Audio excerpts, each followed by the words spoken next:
Бәріне сәлем, мен есім Жібек. Сіздермен бірге өзіме каналы. Сіздермен алдағы уақытта өте көп пайдалы информациямен бөлісетін боламыз. Сол үшін бізді жоғалтып алмау үшін тіркеліп, колокольчик басуды ұмытпаңыздар. Егер сен студент болсаң, осы 5 нәрсені жасама.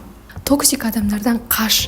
Саған мотивация емес, жаман энергия беретін, сен самооценкаң түсіретін адамдарға жоламауға тырыс. Толық қалыптастырып алмайынша, ондай адамдармен араласатын болсаң, сен де солардың бірі болып кетуі мүмкін. 5 миллионер досың болса, сен 6-шысы боласың. Өзіңді ешкіммен салыстырма. Айгүл шетелге грантқа түсіпті, Асқар бизнес ашқан. Ал анау ата-анасына 18 жасында машина алып берген. Деген ойлар сені іштей стресске, депрессияға алып барады.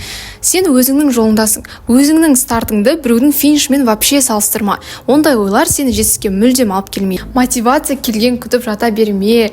Ертең, понедельник, жоқ осы айдың басынан, жоқ жарайды, жаңа жылдан бастаймын деген сөздер таныс шығар, иә.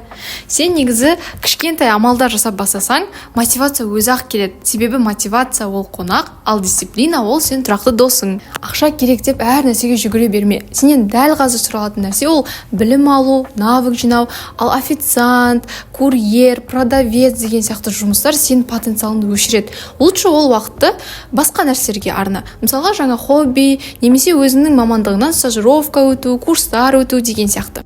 Соңғы кеңес, рассрочкаға және каспиритке вообще жолама. Өйткені оған бір кірсең шығуың қиын болады.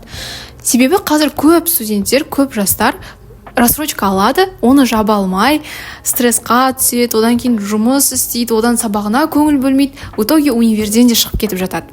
Негізі финансовый грамотаға қатысты бір курстарды оқып алу артық етпейді. Ал ол туралы толығырақ келесі видеода айтсақ болады. Ал сен не қосар едің? Комментарийға жаза кет. Егер осы кеңестер саған пайдалы болған болса, тіркеліп, лайк басып, комментарий жазуды ұмытпа. Келесі кездескенше!